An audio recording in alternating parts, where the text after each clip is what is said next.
"Sir, this area is not for visitors." One of the young officers stopped the silver-haired man standing at the foot of the USS Osage's gangway as other servicemen passed by him without paying any attention. He said nothing, only stepping back, his eyes still fixed on the ship. Those eyes weren't seeking permission, they were reading cracks that no one else could see. No one there knew that they had just turned their backs on the only man who could prevent the ship from a disaster quietly brewing ahead. His name was Edward Halverson, and what was about to happen would ensure they would never forget him. All right, my dear audience, get ready for a story that will leave you in awe. Take a second to like the video, subscribe, and leave a comment below to let me know where you're watching from and what time it is for you. It's always exciting to see someone joining us from all over the world. Eddie Halverson lived alone in an old, weathered trailer home, tucked deep down a small dirt path along the banks of the Savannah River, Georgia. The house, with its peeling paint, was unremarkable, but inside it was a private world preserved from a bygone era where every step, every object, told a fragment of a memory. Each morning, before the alarm clock even rang, Eddie was awake. His body no longer needed the alarm it knew when dawn was near.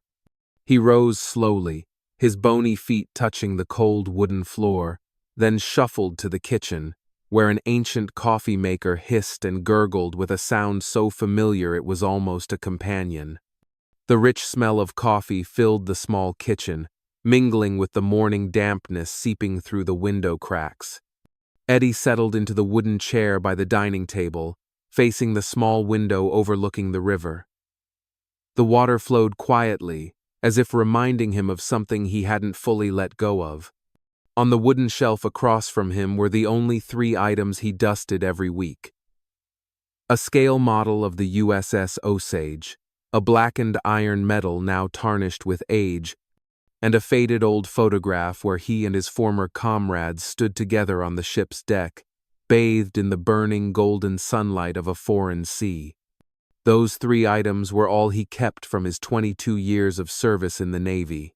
Not titles, nor any glittering medals. Just things quiet enough to remind him daily that a part of his life had once been lived fully for something greater than himself. Recently, Eddie had heard that the USS Osage, the old ship that had been his home for over a decade, had been reactivated, repaired, and converted into a mobile training station for young officers. The news hit him like a faint electric current running down his spine. It wasn't exactly joy, but a feeling hard to name, like seeing an old friend after years of thinking they were gone forever. Eddie wasn't one to knock on the doors of the past. But this time, he felt compelled to return. Not to demand anything. Just to greet an old friend, the ship that had carried him through storms, held fast during long, moonless nights, and kept its engines running when everything else seemed to be falling apart. He carefully printed a short letter of request to offer his services as a volunteer technician, if needed. A small gesture, but one that carried his desire to keep contributing, even from the sidelines. After putting on his faded jacketance, part of his naval uniform, which he had kept, Eddie boarded a local bus, traveling over 10 miles south toward the Brunswick military port. The sea breeze there still blew as it had back then. The smell of salt, rust, and engine oil blended together, creating a scent only those who had lived amidst steel and waves could understand. He walked the remaining distance to the dock, where the USS Osage was moored. From afar, he recognized every line, every layer of old paint refreshed but still bearing its familiar shape. He paused for a few minutes, just looking, saying nothing. Something in his chest seemed to tighten. A quiet kind of emotion, the kind that only comes when someone reunites with a piece of their soul they'd forgotten for too long. As Eddie approached the entrance to the technical area, he encountered a young officer striding down from the ship's deck. The young man was tall, his eyes still fresh with inexperience. Eddie smiled politely, holding out his letter of request. The officer didn't read it. He only glanced at the old jacket, then looked at Eddie with eyes tinged with both suspicion and indifference. "I'm sorry, sir," he said, his voice flat.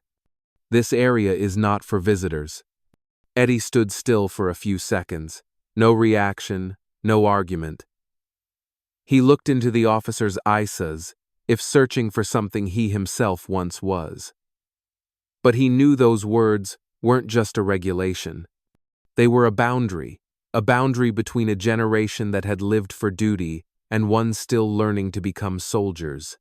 He took a step back, not out of fear, but because he understood sometimes you have to let people walk into the cracks they haven't yet seen, so they'll come looking for you later. And he turned away, walking off. On the dock, the soft sound of ropes brushing against the mooring posts echoed like the sea's faint sigh. Eddie didn't look back, but he knew a part of him was still standing on that ship's deck, waiting to be called by name once more. 2 days after his silent departure from the dock, Edward Halverson returned to the Brunswick port. No one had called him. There was no new permit or invitation. But something urged him to leave his small trailer by the river that early morning instinct. What did he bring? Not much more than the day before. The same old Navy jacket, the same crumpled request letter now tucked deep in his pocket. But today, he wasn't there to ask for entry. He just wanted to observe. Standing discreetly beside a concrete barrier, he watched a group of young engineers fumbling with the auxiliary control panel on the port side. One of them, seemingly the youngest, frowned, tapping repeatedly on the control screen. Several connecting cables were unplugged and reinserted, but the system error still flashed red. Their faces gradually grew impatient, tinged with unease. Eddie didn't move, he just watched, but when one engineer, in a flustered hurry, pulled out a screwdriver to remove the panel's protective casing, he stepped forward. Slowly, without a single loud word. "Excuse me," he spoke when he was a few steps away. "It looks like the backup control is trying to sync with the wrong frequency. If you force it to run again, it'll freeze. And if it freezes, the entire auxiliary cooling system will be disabled. The main engine will overload." 3 heads turned. The youngest widened his eyes. The older one frowned. The third lieutenant stepped toward Eddie, tall, broad-shouldered, with a wary gaze. "Who are you?" he asked, not exactly harsh, but firm enough to draw a line. "I served on the Osage," Eddie replied. "I just recognized the technical issue. If you'd like, I can show you how to bypass the circuit without removing the panel's casing." "Thanks," the young engineer interjected, "but we have our own technical team." The lieutenant took a step forward, sunlight slanted over his shoulder, casting a shadow across Eddie's face. "I think it's best you leave the work area, sir. This is a restricted military zone." Eddie looked at him for a moment. No anger, no hurt. Just a quiet sadness in his eyes, as if he'd just seen himself at 25 also once believing that books and blueprints were enough to understand a ship. "I didn't mean to interfere," he said softly, just hoping to prevent a mistake. Lieutenant Rollins furrowed his brow. "We can handle it. I need you to leave now." One of the engineers stole a glance at Eddie as he turned away. Perhaps in that moment, the young man sensed something was off, but no one said anything. Eddie walked off. The sound of his old shoes on the dry concrete was steady and firm. He didn't look back, didn't sigh, just slipped his hands into his jacket pockets and kept going. In his heart, there was no anger. Only regret for how people sometimes believe that what's old is obsolete. That experience is something to be recounted, not used. Above, thin clouds drifted by, the sunlight slowly fading. Inside the USS Osage, The control panel still glowed red. No one then knew that the words he'd just spoken were the missing piece to avert a chain of accidents. That was the second time he was turned away. And the second time they rejected what was right, only because it came from a man no longer in uniform. Just one day after the conversation brushed off like a passing breeze at the dock, the USS Osage began its first simulated tactical training session since reactivation. The weather was ideal. A steady breeze blew from Brunswick Bay, and the sky was high and crystal clear. On the deck, groups of officers and engineers dispersed, each bustling to their stations. Some young trainees, setting foot on a real ship for the first time, wore expressions of mingled nervousness and excitement. The ship's central control system was activated at 8 a.m. Below deck in the technical bay, the transformers hummed to life, their low, resonant sound reverberating through the steel hull. The naval command team on the bridge felt satisfied with the startup speed and initial stability. No one noticed the strange few-second delay from the auxiliary control panel on the port side, the one the engineering team had been wrestling with 2 days earlier. At exactly 8:16, a sharp, piercing explosion rang out from the auxiliary engine room, brief but jarring, echoing like a warning cut short. The technicians flinched. Within seconds, the internal alarm blared urgently. Black smoke poured from the number 3 thermal battery area. Heat sensors reported abnormal temperatures across all 3 technical compartments, simultaneously warning of excessive pressure in the cooling system. The auxiliary control system failed to respond. A second panel exploded, not massively, but enough to trigger the automatic shutdown of the engines. In that moment, the USS Osage was like a healthy body that had just lost its steady heartbeat. All electronic readings on the main control panel flickered erratically, and the secondary screens dimmed one by one. In just 45 seconds, the ship went from combat-ready to near paralysis. The chief engineer immediately initiated the evacuation protocol for the lower decks. Non-essential personnel were brought to the deck, while an emergency inspection team rushed to the battery system. There were no casualties, but the atmosphere on the ship was thick with tension and fear. Just 1 hour later, Lieutenant Henry Rollins was summoned to the Temporary Operations Command Room. Waiting for him was none other than Admiral Alma Raisa, woman with the highest rank in the training facility, with over 30 years of naval service. Her hair was silver, but her eyes were sharp. Her hands were clasped on the cold steel table, her expression calm but far from gentle. "Lieutenant Rollins," she began, her voice low but commanding enough to make everyone in the room straighten their spines. "I want to know, why did no one detect the critical error in the auxiliary control system? Was the thermal battery synchronization checked?" Rollins inhaled, his breath trembling slightly. Sweat began to bead at the back of his neck. He knew Admiral Reyes wasn't asking for excuses. She wanted the truth, and the only truth that could save him now was something he wished he hadn't ignored. "Ma'am," he started, "2 days ago, there was a man, a former Navy engineer. He approached the technical team and said there was a risk of the system overloading, that if the frequency was misaligned, the entire cooling system would be disabled." Reyes raised an eyebrow. "And how did you handle it?" I asked him to leave. He didn't have valid clearance. I thought he was a curious outsider. Maybe a veteran, but not part of the crew." Silence. Reyes didn't look at him, only quietly opened the laptop in front of her. She typed a few lines. Moments later, she turned the screen toward Rollins. A name appeared, Edward Halverson. Below it was his service record, 3 tours on the USS Osage as Chief Engine Supervisor.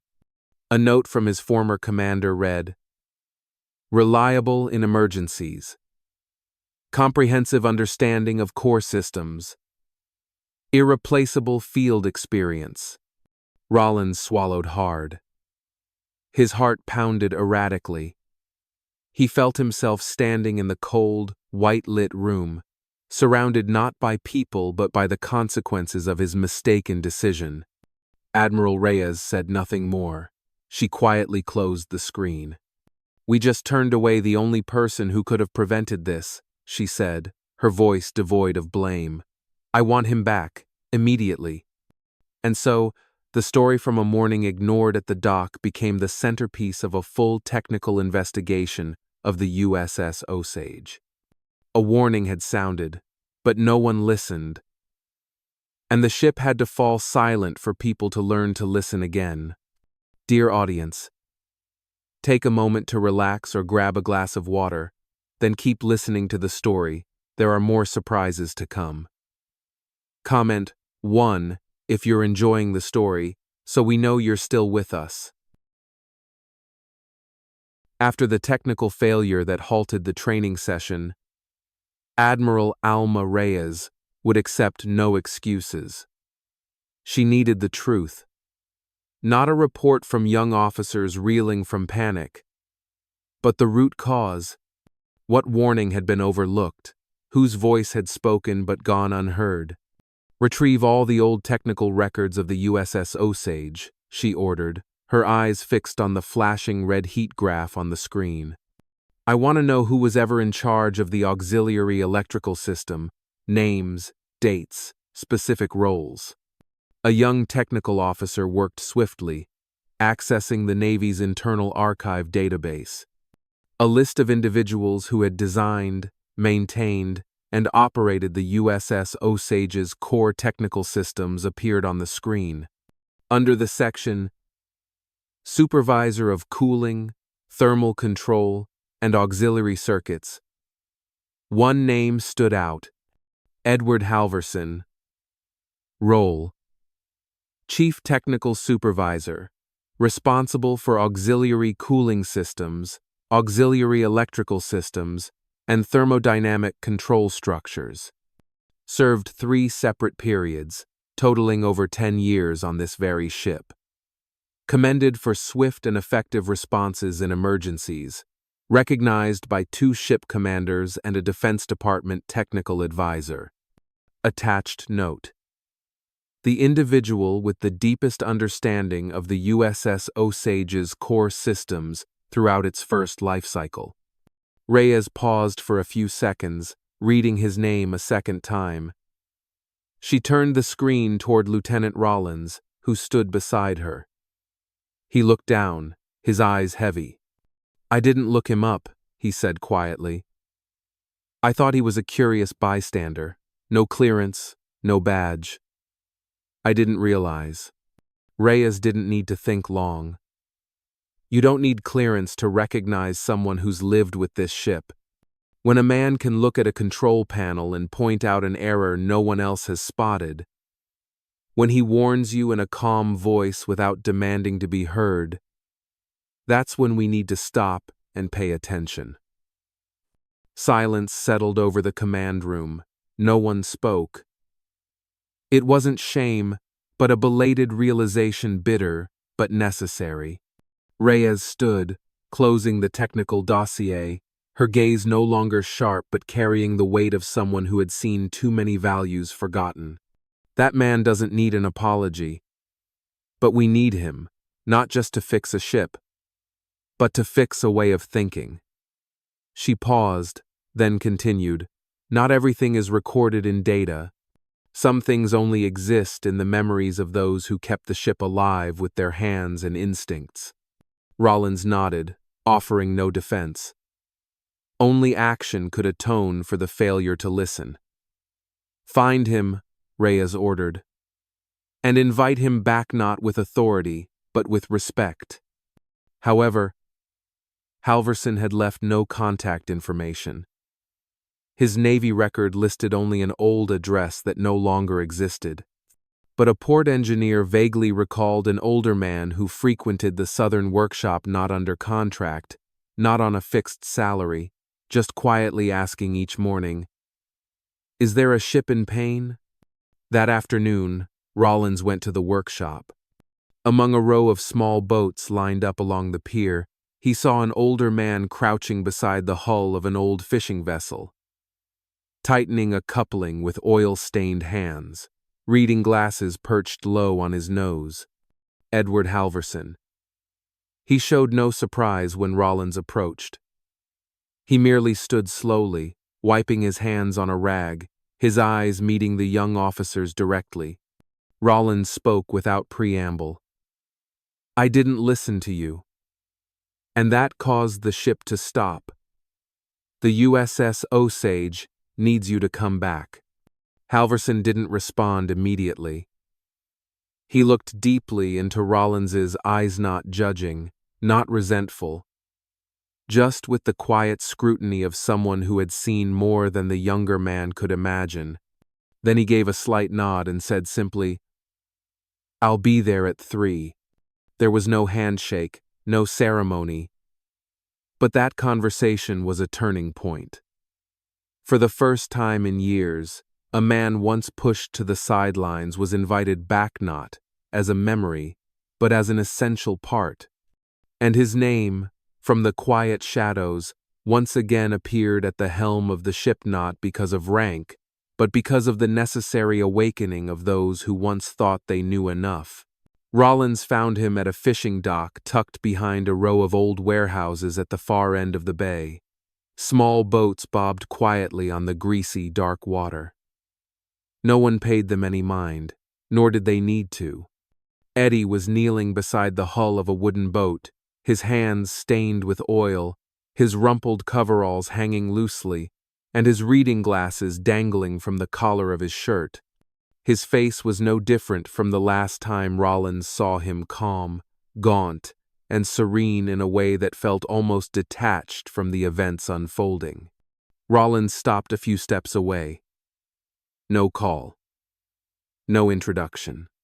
Just a pause between two generations, between a man who had listened to the sea with his ears and hands, and one who had once believed machines could speak for themselves. Eddie looked up when he saw the shadow fall across the concrete. His eyes met Rollins', silent, unprobing. Without reproach. "I misjudged," Rollins said, his voice low but steady. No excuses, no embellishments. Eddie looked at him for a few more seconds, then gave a slight nod. "Everyone gets a first time," he replied. "What matters is how you handle the second."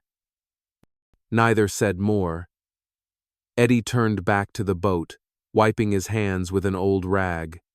Each movement was unhurried, as if he knew that if something needed fixing, it wasn't the boat's engine but something deeper. When he stood again, Rollins was still there, his eyes never leaving him. 3 o'clock at Dock 3, Eddie said. It wasn't a question. It was a confirmation. That evening, as the sun dipped below the horizon and the lights of the technical area began to flicker on, Eddie Halverson returned to the USS Osage. No clearance, no need for validation. He passed through the checkpoint like a man returning to an old home without fanfare, without hesitation. On the deck, Admiral Reyes was waiting. She wore no dress uniform, just a regular jacket and an old cap bearing the insignia of her former unit. As Eddie stepped onto the gangway, she was the first to approach him. "Welcome back, Engineer Halverson," Reyes said, extending her hand. Her grip was firm as steel, but her eyes were no longer cold. They held the look of someone who knew the mistake wasn't in the action, but in the haste to overlook a voice worth hearing. Eddie shook her hand, nodded. No broad smile, no pat on the shoulder. Just two people who had walked through different times, now standing together on the same deck, understanding each other, without needing many words. Reyes led him to the auxiliary control room, where engineers were struggling to stabilize the thermal control circuit. They looked up as he entered. Some quietly stepped back, making space. Eddie didn't issue commands, he observed. One by one, he examined the cables, the rows of resistors. His eyes, dimmed by age, still scanned each reading with the sharpness of someone who didn't read with sight but with memory. Here, he said, pointing to an auxiliary circuit. The threshold temperature will fluctuate if you don't adjust the input resistance. It's not wrong, but it's not safe. The room fell silent. A young engineer stepped forward, asking softly, "Can you show us how to optimize it?" Eddie didn't answer immediately. He leaned down, disconnected a cable, and reconfigured the connection order. No blueprint. No sketch. In just a few minutes, the control panel's status shifted. The indicator lights stabilized. No one clapped. But some nodded slightly. Some leaned in to study his work. Reyes watched the scene from the back of the room. In the white light of the technical bay, Eddie's silhouette was slightly stooped, but his steps were steady. And for the first time in years, she understood it wasn't a lack of skill that had stopped this ship. It was a lack of listening. No one said, "Sorry." But in every nod, in every glance directed at him as he stepped back onto the deck, there was a form of acknowledgement. Nothing more needed proving. Only one thing needed keeping.